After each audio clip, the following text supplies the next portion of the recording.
hope so. I don't think I'll top it. Can you kind of talk us through what's going through your head when that ball's coming out of the sky? I feel like the ball was in the air for ages. I was thinking, should I bring it down, try to play it wide, get another cross in the box, and I just thought, why not, just hit it. I think I've got confidence for the last couple of games, obviously scoring, so I just thought, why not. You've got it absolutely beautiful, haven't you? Just to get the drift over the keeper's head.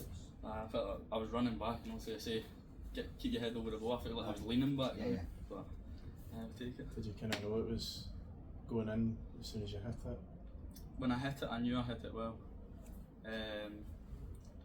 But I can't lie, the dip on it was like, I don't know, I thought it was going well over and it just dipped in out and over. Went in. When you score a goal like that, obviously you're on such a high. How easy it to then refocus on the game right after it as well when it comes to that? I feel like it totally helps you. I feel like straight after it you get a sort of adrenaline boost, so it helped me through the next like 10-20 minutes without even realising. So. And then you hear the fans singing, you know, you're one of their own and all that stuff. That must feel great. That's amazing, especially like coming through the academy and all that, and then you obviously dream of it. So then when they're doing it, you get a wee lump in your throat. So nice. Is that your first pro goal, first team goal? In the league, aye. But obviously scored in the cup. But we've got a goal bonus in that new contract. Maybe. Has been some start to the season where you just kind of sum it up what it's been like? I don't know. I sort of wasn't expecting to like start the season, start the cup games, but I went in pre-season. I feel like I worked hard, impressed, and he gave me my chance, and I feel like I've took it well. How easy a decision was it to take the contract that was offered to you, and obviously to sign for 3 years is quite a commitment? Didn't even think about it twice. I was 100% going to say. I'm happy here. I know, like, I live in Kilmarnock, so, and I know the club, and I'm playing, and that's the main thing. So I'm happy with that. Obviously, last week was a bit of a disappointment. 2-0 up. I think it's taken away from you at the end. Complete opposite here. Come to a stadium after the result they've had in midweek. When you're 2-0 down, what was your thoughts? I feel like when we're 2-0 down, coming back to 2 weeks, 100% will take the point, but I think going into the game, we all wanted to win it. I feel like they were going to be tired for the midweek game, so I thought it was a big chance for us to win the game. And there was chances at 2 each, weren't there? Because they kind of got a bit shaky at the back. They did. I thought the subs when they came on, they helped us out as well. I feel like if we scored again, it would have been against the run of play, but you could feel it, I think. So. What did you make of Ethan's performance in his debut? I thought he done really well. Chucking the deep end, I thought he done really well. How does that kind of feel, obviously having been in the academy with him, and then obviously you see him getting his chance, and then that's you're playing in a big stadium in front of a big crowd? I loved it. It was really good. What age were you when you first joined the club? You said you obviously come through the academy. I think I was 7, so I moved over. I lived in Kenya and I moved over, and I got picked up straight away and was through the academy since then. Yeah, you said Kenya. Right, what kind of got you over here? Well, my dad was in the army, so he's posted over there and then moved over. Yeah. Did you play football over there as well? Yeah, I did a wee bit. For club football? No, it wasn't really club. Yeah, thank you very much. Cheers. Just how did it feel just to be out there? No, good. I mean, it's happened pretty quick. Coming in, starting middle of this week to get a trip to Belgrade and then back and then play. But that's what I wanted. There's no time like now really. I mean, I've been training, so I'm fit, but I've been training at Norwich with 23s and things like that. So that's helped me massively. But it's a big difference between training and playing a competitive match, especially at this level. So good to get out there and personally glad to come through. You looked at options obviously elsewhere. What was the deciding factor? No, I mean the club speaks for itself. I knew exactly what the club was all about, the size of the club, the stadium, the fans, the atmosphere, an opportunity to maybe play some European football, and I think the direction the club's going.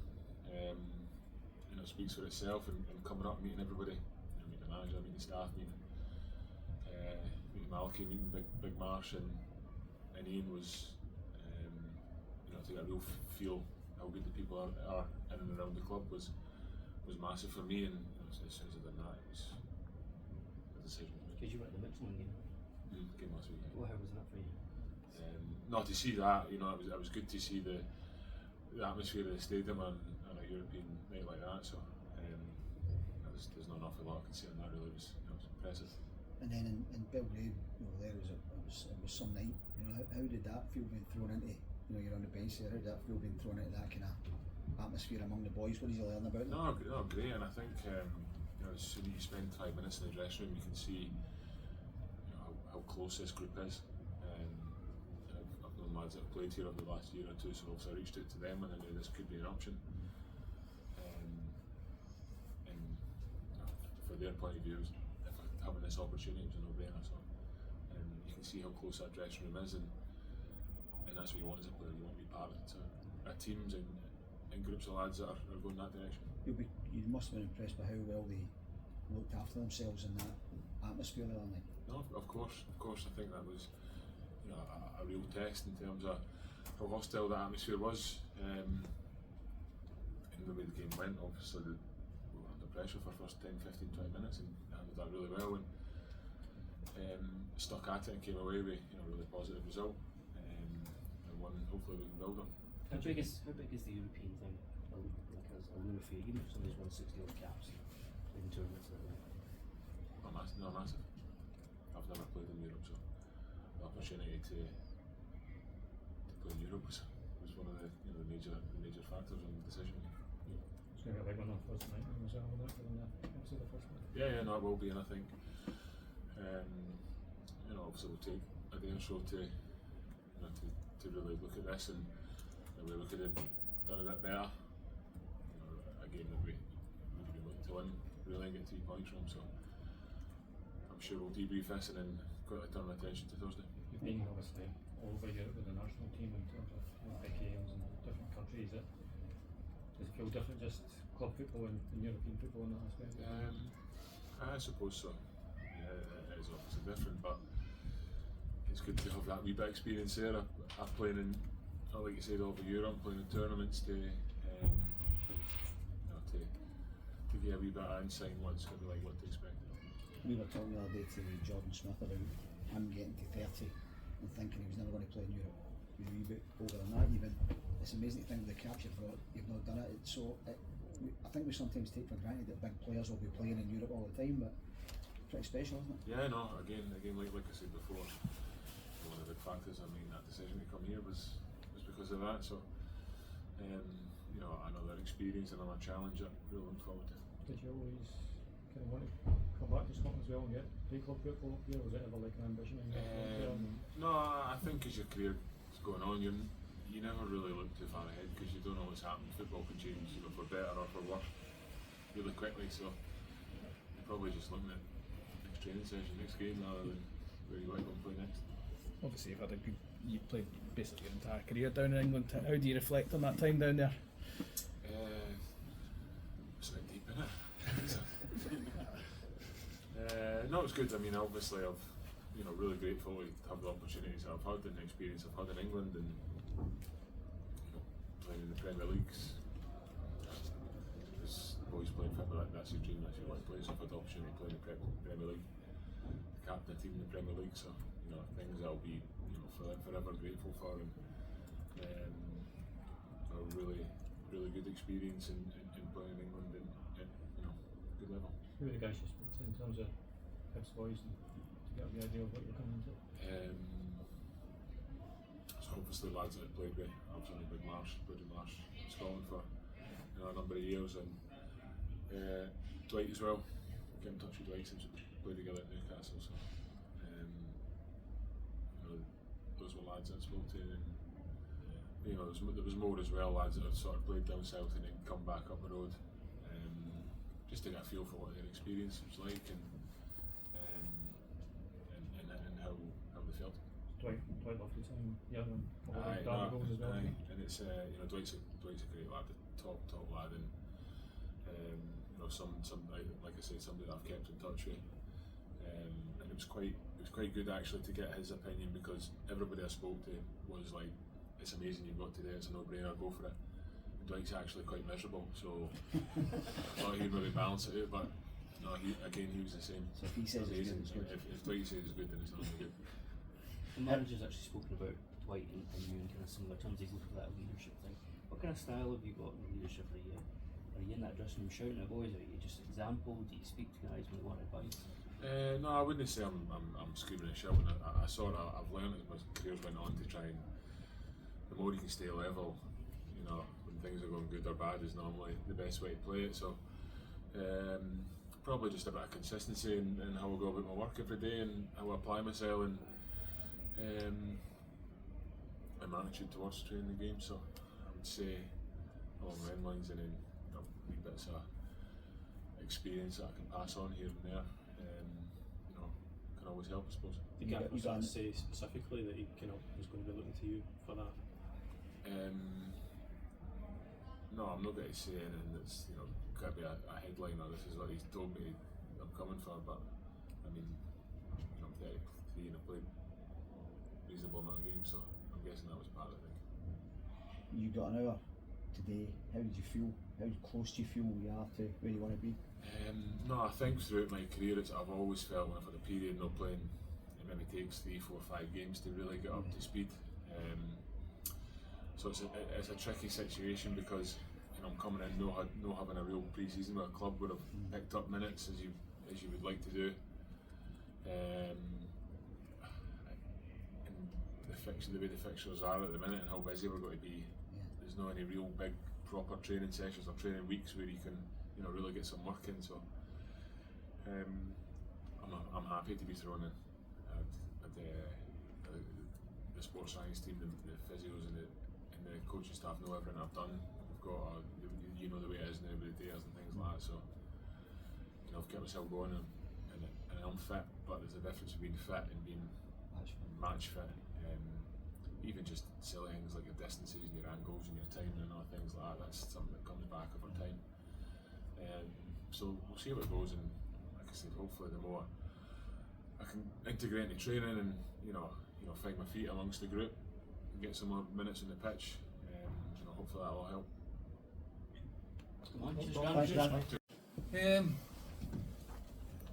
It's hugely frustrating, but certainly again the two halves in terms of our level of performance as well. I think that was pretty clear to see.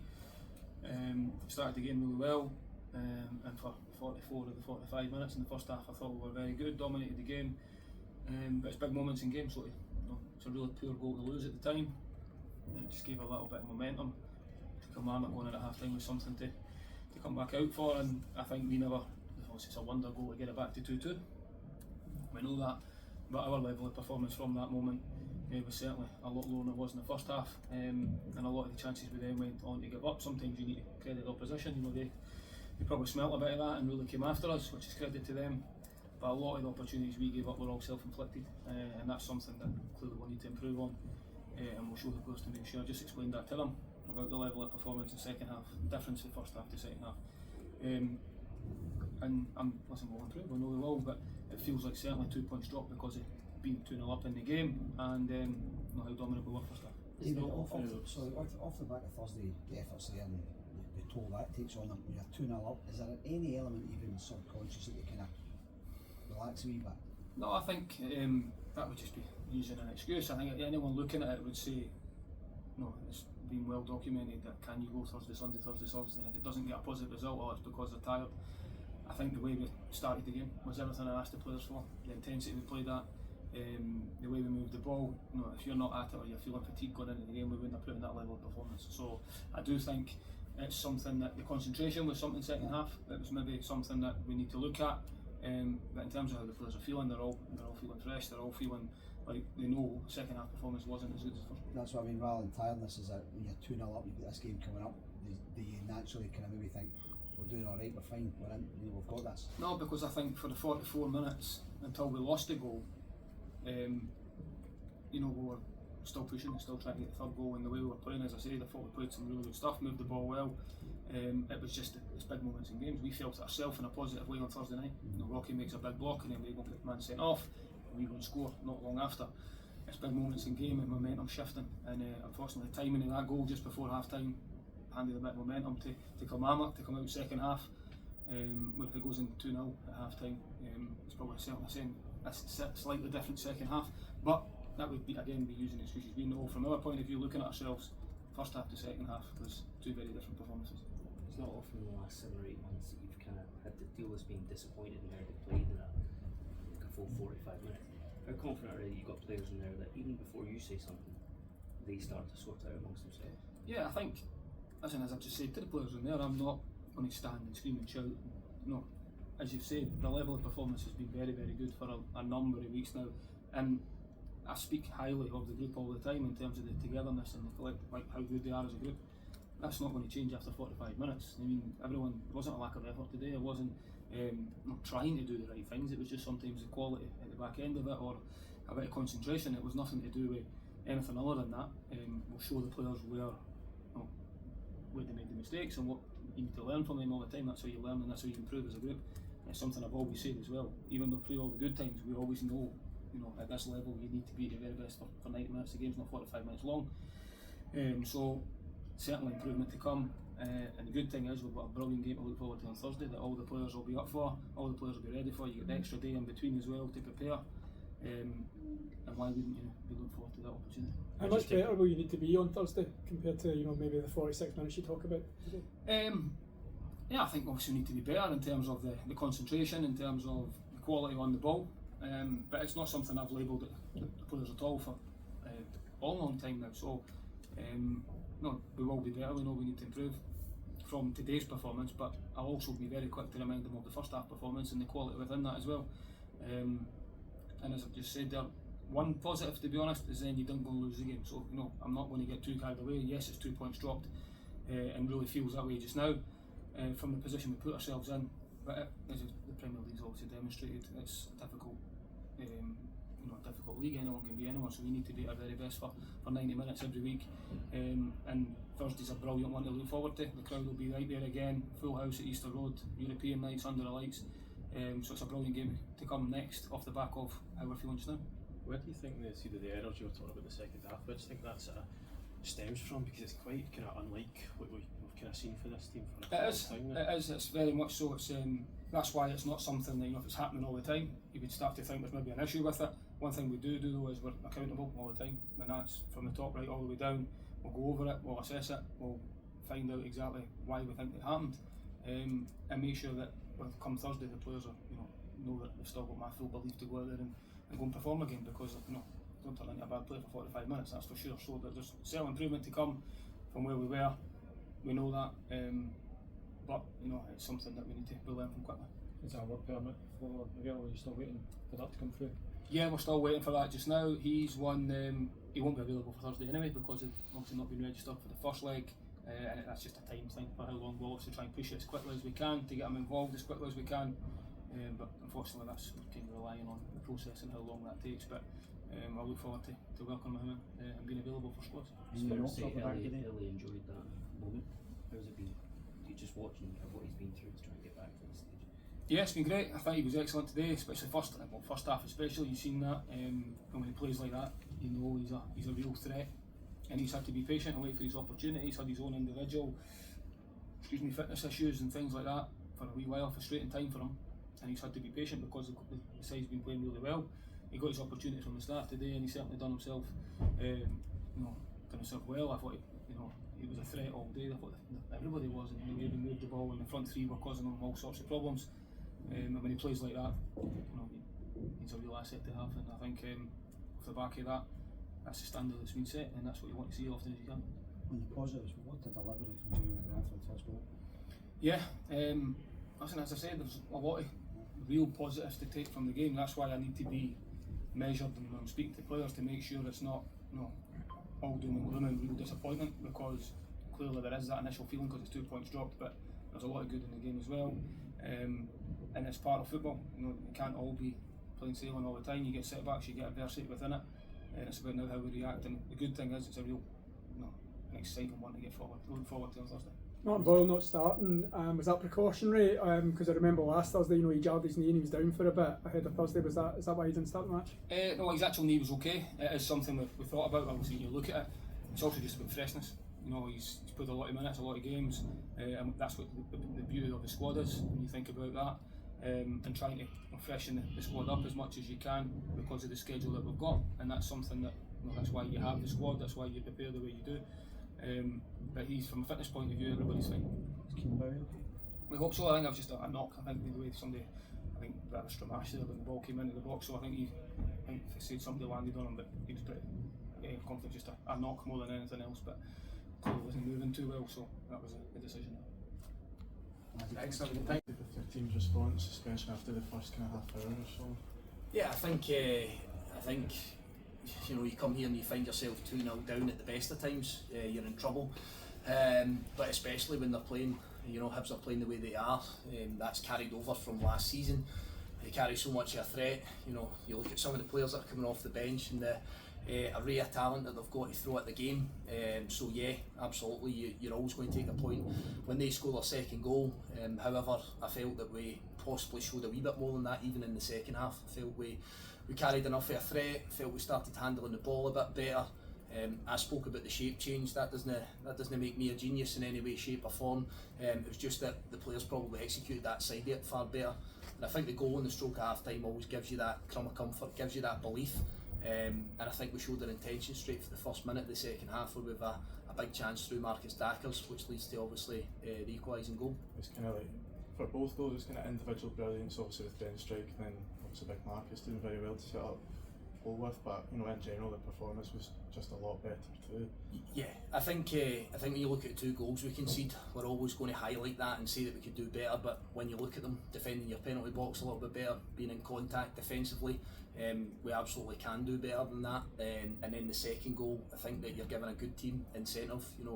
Big Robbie Dees, our captain for the day, holds his hands up and knows that he's got to do better in a moment in the game. But as I say, we could have went under and we could have felt sorry for ourselves, but I think the players showed the personality that they've shown me all pre-season and in the early parts of the season. What about that goal then? It was a great shin, wasn't it?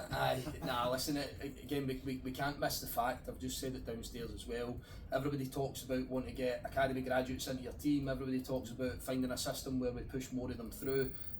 We had 4 today, if you include the seasoned veteran and Rory McKenzie, but we had 4 academy graduates. And I just say that all the time, it can be my intention to try and bed them into your team, but they need to deliver, they need to come up with that emotional intelligence to come and deal with being 2-0 down in places such as this. And I think in modern football a lot of the time what we see is players in that scenario try to take a touch and try to shift it wide, but I just love that personality and that imagination to take it on, and he executes it.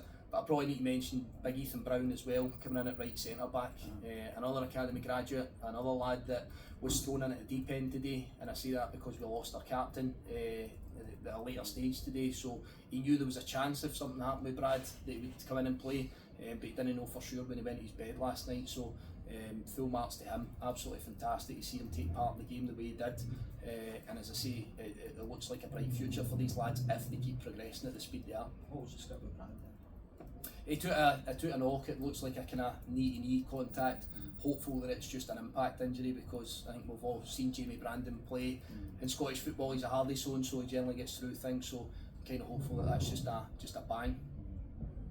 Sure, can I just ask, did you say to your players at half time about maybe the Hibs players tiring in the second half given the fact that they've been playing midweek? Nah, it wasn't something we spoke about. We just spoke about trying to be better ourselves. We spoke about how we would have to carry a greater threat. We obviously get a goal, that gives us that incentive. I know we'd hit the woodwork in the game, but we more spoke about us trying to be better. We'll always get respect for the opposition. We always know what they're about and how they can hurt us. But we had to be a better version of ourselves in the second half, and we absolutely were. How impressed have you been? How impressed have you been with the way Ben's adapted to being in the first team? It's phenomenal, I think, because the other layer on it is that he's playing out of position. He's playing on the wrong side of the pitch at this minute in time, because that's been a position we've struggled for. I'm not going to lie, coming into this game today, as much as it's the early part of the season, when you start to look at losing Tom Lowry, looking that you're losing Brad Lyons, that you've got Kyle McGuinness injured, the list goes on and on. Matty Kennedy still injured. We've got a number of guys here that we can't call upon, but we know are good players. So when you go down to 2-0, it's massive that we can call on absolutely everybody, and everyone puts their shoulder at the wheel. We see guys like Bruce Anderson, Greg Kilty coming on the pitch and really giving us something. They don't feel sorry for themselves. And for us moving forward throughout the season, I think we'll get stronger, as in we'll have more options and more quality to be able to bring on the pitch. No disrespect to anybody, but at this early part of the season, that's been a challenge for us. And I think that's what makes the point here today from 2-0 down be especially positive. It's funny, isn't it? You get the same result in the first 2 games, but they must feel totally different. No, they do, Bill. I think when you look at last week, I think we'll all acknowledge that the sending off and the penalty and the goal changes the context of the game. However, this week, you know, you're playing against a good side when you're 2-0 down. So without question, that feels totally different. I was a little bit down, as with the players last week, that we didn't get all 3 points. I could make a case that we possibly could have created more chances from good positions today in the second half. But no, I'm not going to be greedy in that sense. I think it was a brilliant comeback from us and some real quality to get us back in the game. Is Scott Tiffany injured? Yes, so that's the other one that I didn't mention there. Obviously, Scott's somebody we brought here with real positivity, but he's a calf injury that will keep him out for we're probably looking at a couple of months as it stands just now. That's it. Thank you.